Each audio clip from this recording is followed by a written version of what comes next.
By 2050, over 50% of India's population will live in urban areas. This rapid expansion is leading to conversion of agricultural land to other land uses around cities. Peri-urban agriculture is important for achieving climate resilience and food security.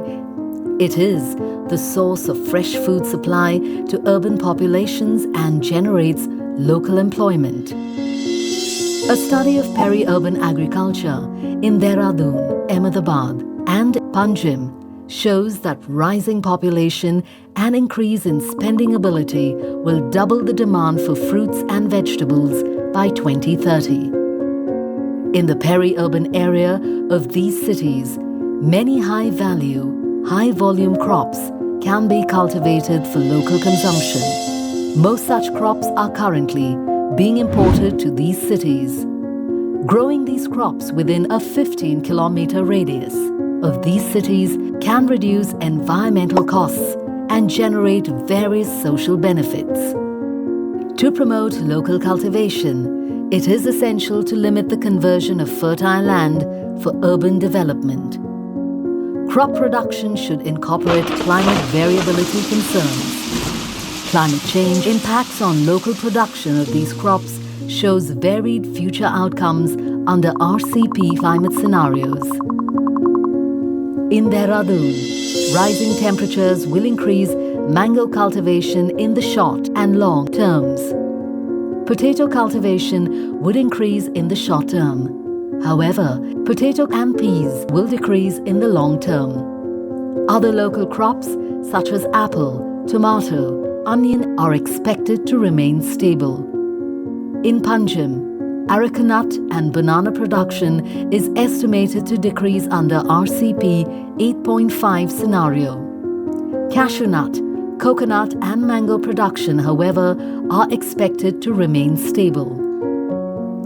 In Ahmedabad, cabbage and tomato production is expected to decline. Chili, pomegranate and mango are projected to remain stable under both scenarios. One way of strengthening peri-urban agriculture is to optimize supply chains by connecting local production with local demand. Policymakers can begin by mapping the demand for local crops as a ratio of total food demand in cities.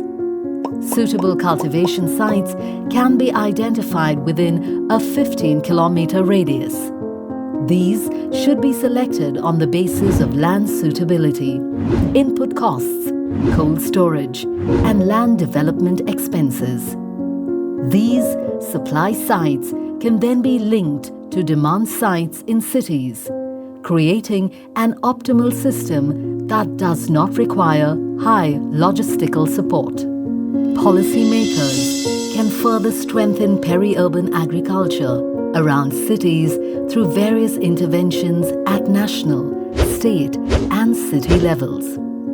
Using GIS-based crop suitability mapping and real-time Monday monitoring to provide necessary evidence for decision-making.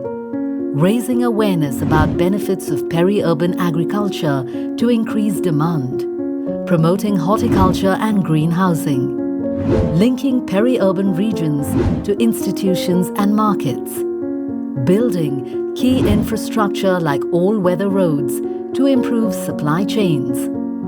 Promoting financial instruments like crop insurance to help farmers safeguard against losses. Building hub mandis in large cities to provide aggregation centers for local produce. Investing in peri-urban agriculture based on costs and benefits can improve the environmental and nutritional profile of cities and meet the goals of climate change, mitigation and adaptation.